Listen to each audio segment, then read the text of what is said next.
All right. Welcome back to CS Mob. I am super excited to have my friend Fiona here to talk about her amazing NA wine brand. Fiona McEntee, co-owner of Nouvie Wines. Please introduce yourself.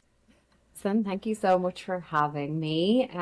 As you mentioned, I am the co-owner, co-founder of Nouvie, which is a de-alcoholized wine brand that I started with my sister-in-law, Faith. And can you tell me the difference between de-alcoholized and NA, if there is one? Yes, I love this question. It comes up, honestly, every time we talk about Nouvie. This is a question that comes up. And for purposes of people who can see a video, we actually put de-alcoholized on our cans and on the bottle, because it's a question that we actually want to answer. So let's start by talking about what's non-alcoholic. So non-alcoholic is really anything that's under 0.5% alcohol. So that could be anything from a water to like an NA beer if it's under the zero point 0.5 to various kind of like cocktail substitutes or anything under 0.5% ABV, alcohol by volume, is considered non-alcoholic. De-alcoholized is what Nouvie is. It's also non-alcoholic, but it's de-alcoholized, meaning it actually starts as full strength wine that goes through a de-alcoholization process. So we start with really premium wine and we go through this vacuum distillation process to gently remove the alcohol while kind of keeping the integrity in the body of the wine. Then we add back in some of the natural wine aromas. So what you're getting when you're smelling it and tasting it is the aromas of actual wine.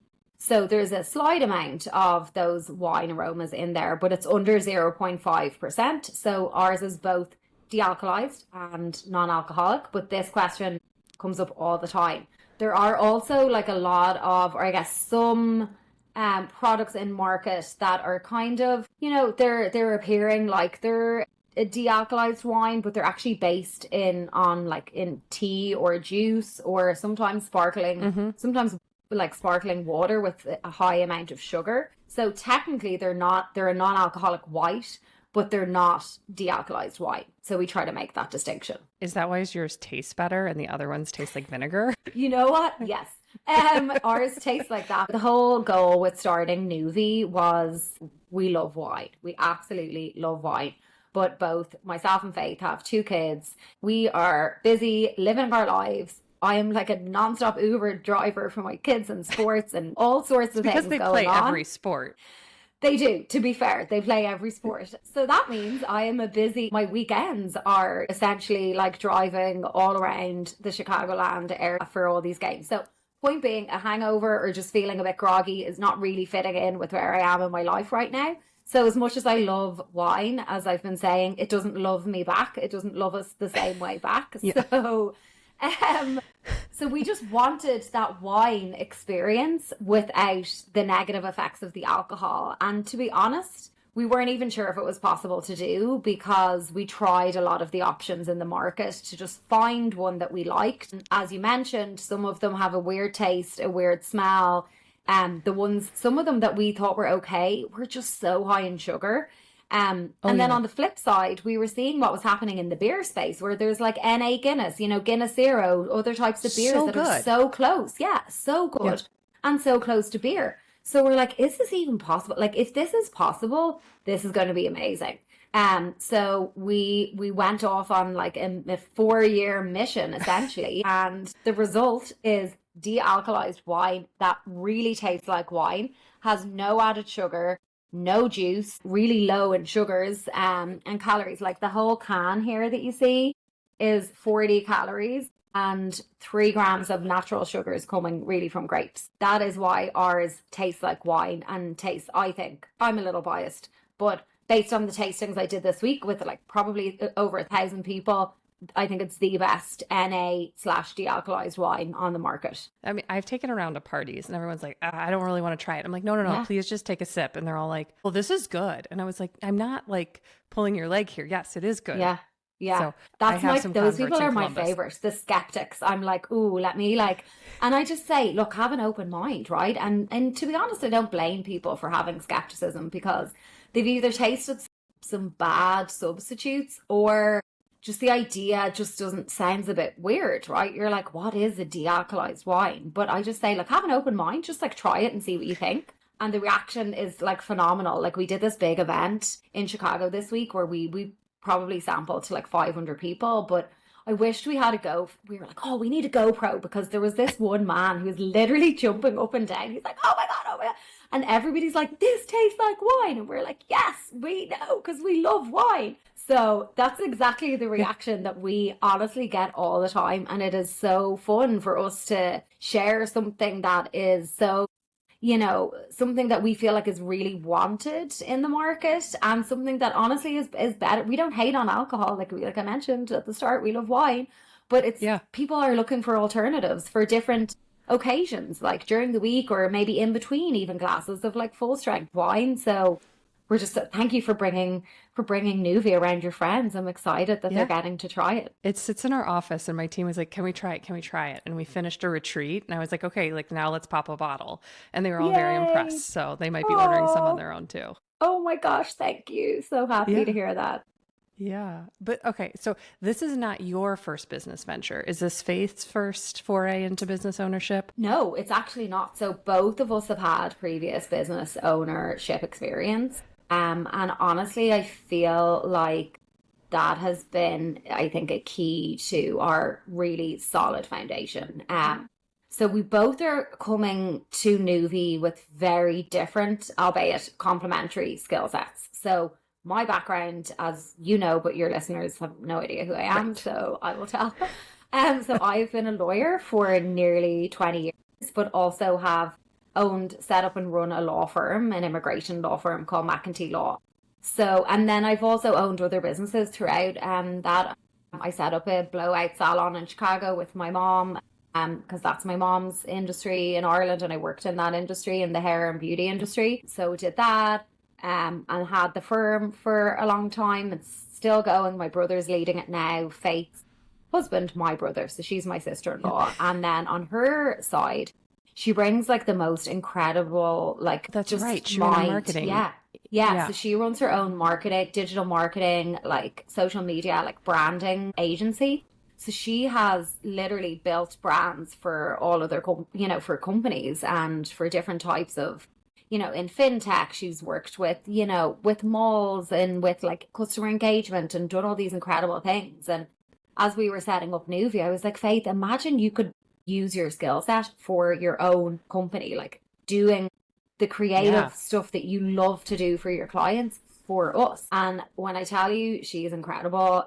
She is just unbelievable. And what I love about it is that it's hard. I don't think it's hard to toot your own horn, but like you have to be a little diplomatic about the horn tooting, right? There's a balance there. I think women can tend to be a bit too self-deprecating at times. Oh, 100%.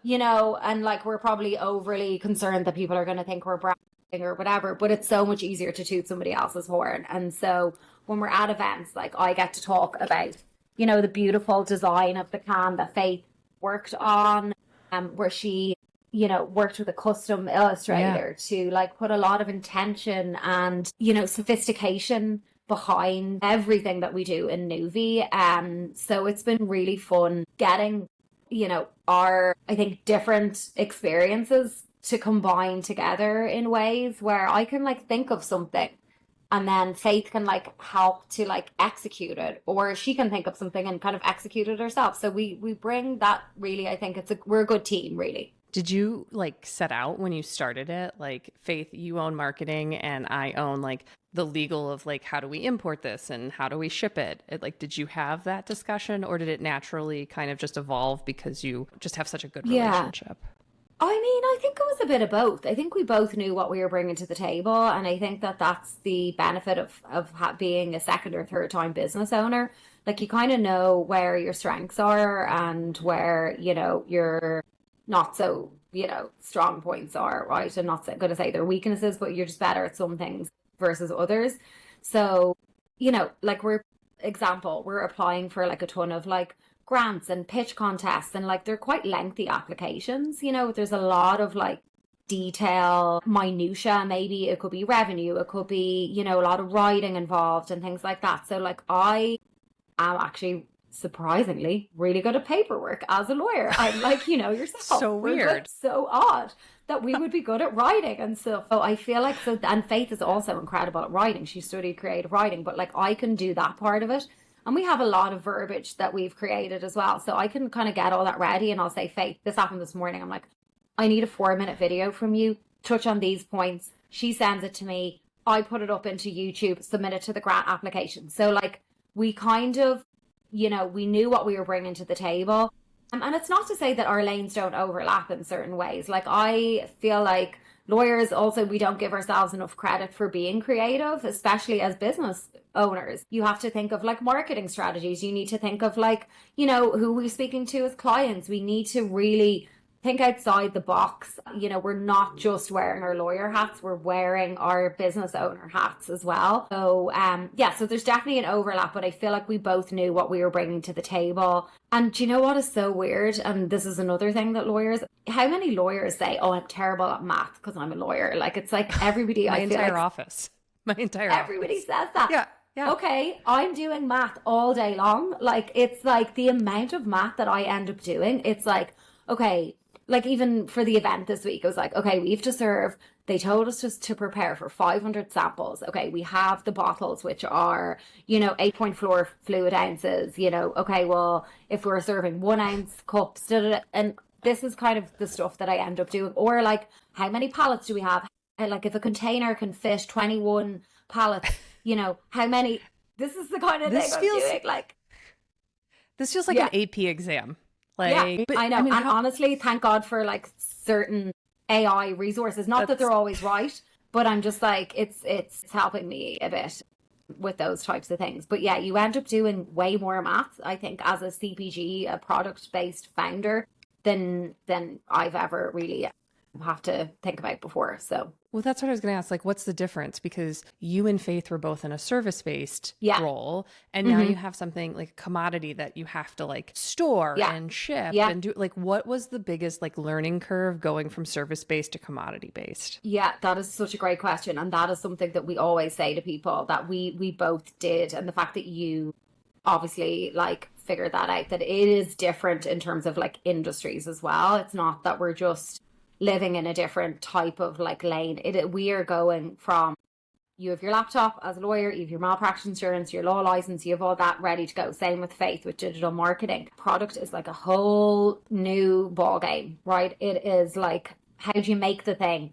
How do you ship the thing? What label do you put on it? Are you meeting the regulatory requirements? What about like, is there anything state specific? Is it all the same? It's not. Spoiler, not. The different states are treating non-op. Yeah, of course, right? And just for added fun and games. But it's like, just like formulations, labeling, packaging, all these types of things have been new to us. Pricing, margins, selling into, a wholesaler. What about shipping? My God, the amount of math I had to do for boxes. Like, what size boxes do I order for cans? Like, it's been fun. The thing that I would say has been incredible is, we have our community as lawyers. That's how we met, right? We met through our lawyer community. Shout out to Lawyerist, as an immigration lawyer, amazing community in the American Immigration Lawyers Association, the Women's Bar Association. Like we have met and nurtured and fostered, and both, I think, given and received feedback and helpful tips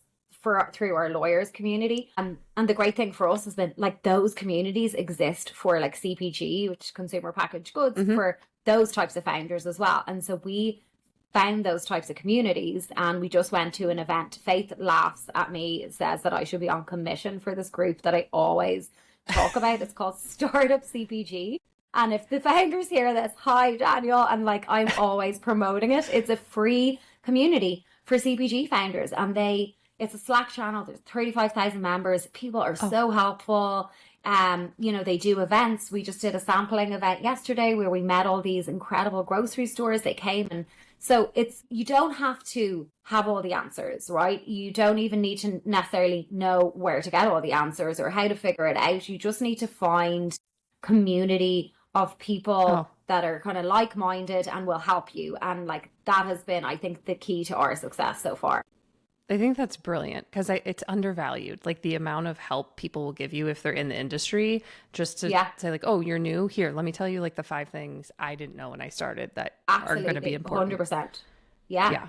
And like when you think about it, like I've always treated, business or personal stuff, it's as much like give as it is take, right? And we have spent our careers here doing a lot of good for a lot of people. There was so much stuff that we did for communities here, not to make money, not to even do marketing, just to help, right? And just to Hmm. like join the dots for people, make connections, just I think, speaking to like a law student, whatever. I'm sure you do the same. You do a lot of good, and it's amazing how that can kind of come back around to help you. And I think people are so happy to just help you. Like I went to this event the other night, and it's an association where they all kind of it's for MPI, Meeting Planners International, so they all kind of knew each other, and they were like chatting, and it seemed like it was just a really connected community. But it was my first time there, and I didn't know anybody. I knew one person. And it was a pretty big room. And so, but I just kind of went around and I was like, hey, this is my first time. People were so friendly and they were so nice. And just honestly happy to help and get to know somebody new. So don't be afraid to insert yourself into communities or spaces where you don't necessarily know people, because people remember what that was like when they were kind of in that position too. I always remember when I was first starting my law practice, I was doing doc review, which is like the pits of lawyering, but I was doing it so I could pay bills while I started. And I turned around and talked to a woman just because like we'd worked together now for like 2 weeks and I hadn't met her. And I was like, hi, my name's Allison. She ended up having her like husband's client needed someone who did exactly what I did because it was very niche in auto, and turned out to be like a wonderful client for like 4 years. Yeah. And I'm like, you Yeah. never know how, one, the world's incredibly small, but you Yeah. also never know how you could help or be helped when you talk to someone. Totally. Absolutely. And I think just putting that goodwill out into the universe is just only gonna, come back around in good ways. And even if Yeah. it doesn't, like your health, just know there's a lot of like I think personal satisfaction that comes from knowing that you've been able to like help somebody else out as well. So yeah, no, I totally agree with you. Yeah. I was just saying, anytime a law student wants to have coffee, I'm always like, sure. Like, Yeah. this doesn't help me one bit, but it helps you. Kudos to you for reaching out. Right, That's how exactly. I And feel. look, you can't always be everything to everybody either, right? So, in the same breath, like, there's a limit to how much of those things or how many of those things you can do, but you can, I think, find ways to get them other resources, even if it's you not personally being available Yeah. too. So, yeah, but I totally agree. And I think for law students as well, there's just so many different ways I think to connect with people now. LinkedIn, or I've had some great, I'm sure you have too, like people finding you on LinkedIn and sending you like a personalized message. And yes, we can tell the ones that are like the spammy AI ones versus the actual sincere Actual. ones, Yeah. human. Yeah. So Yeah. I think that goes at like some kind of thought and personalization goes a long way as well. Yeah. Well, what has been the best part about this business venture with Faith? Oh my gosh, honestly, it's hard to really put my finger on one thing. I would say like two things come to mind straight away. The first thing is like just creating a product that we love, that we know, honestly, without being dramatic, can be kind of life changing. When people shift into a low alc mode, we're not sober, we're not targeting people in recovery. The majority of people who buy non-alc wines or beers still drink alcohol. So we're generally talking to people who still drink but are just choosing sometimes to abstain, and just something, I think it's just people are approaching alcohol with a lot more intention these days, and we certainly Oh, are. yeah. So it's creating something that we know tastes amazing and is honestly, I think, something that is a better option for people. So that's one. But second, honestly, seeing Faith step into like this incredible power that she has, and like seeing her speak about Nouvie, like she's the CEO. So if there's ever any like pitches or panels, like that's her role. And I'm so happy to play the supporting act to her, and just to really see her do things that are so aligned with her values as well. Like, she was adopted from the Philippines as a baby.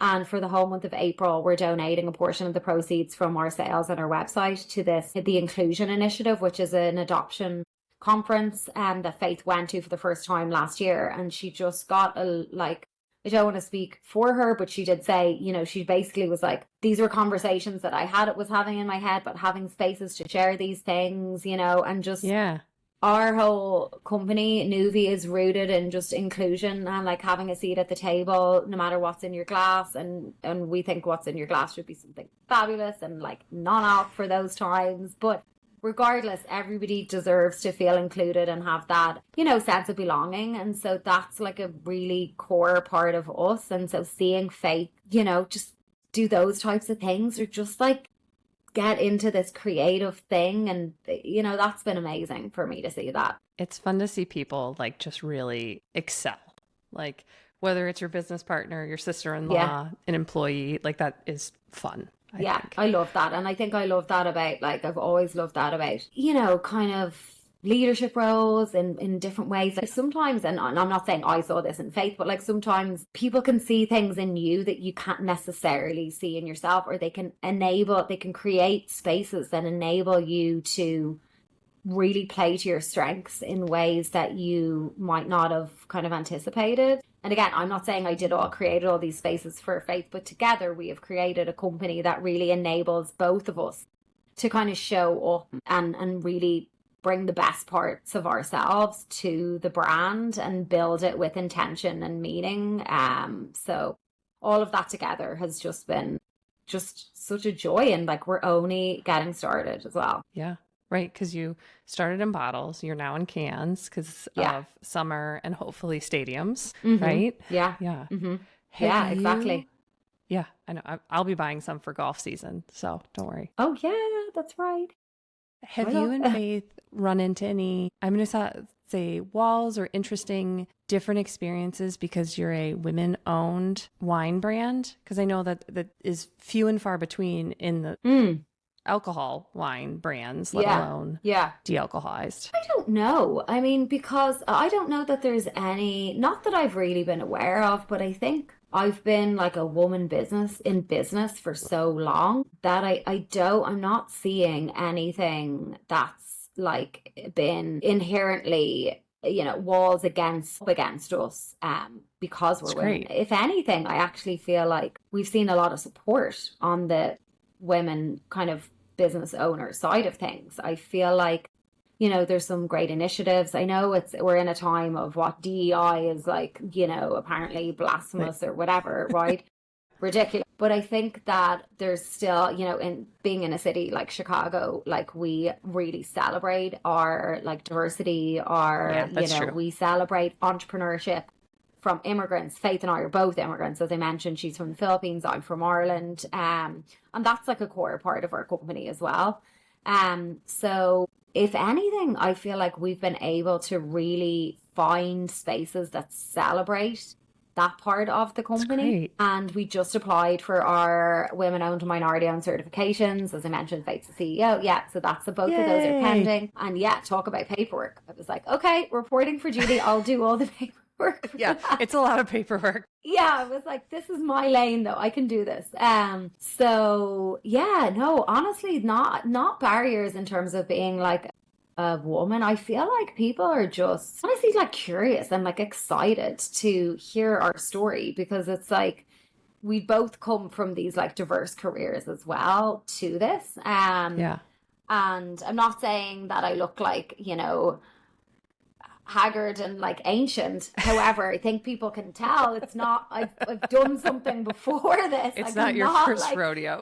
Yeah, like as much as I like to think I'm like, you know, fresh and, you know, just really don't look a day over 21. I think people can tell I'm not fresh out of college. So people are curious. They're like, what made you like do this? Also, both of us being working moms is a very much a part of our story too, as I mentioned. So I think it's really I think, been a great platform for us to have like great conversations. And finally, speaking of women and age, in your mid 40s, like all sorts of things are happening with our bodies that are not as fun as one would think.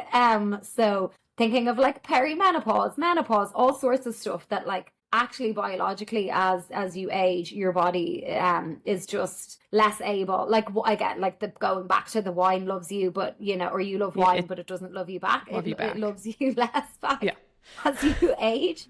So, we're speaking to our audience, of course, is not exclusively women, but we are speaking to, women who are kind of going through and feeling some of these things too. Yeah, no, I mean, it's real. What I could drink in my 20s is definitely not what I can drink now. And I hit 40 next month.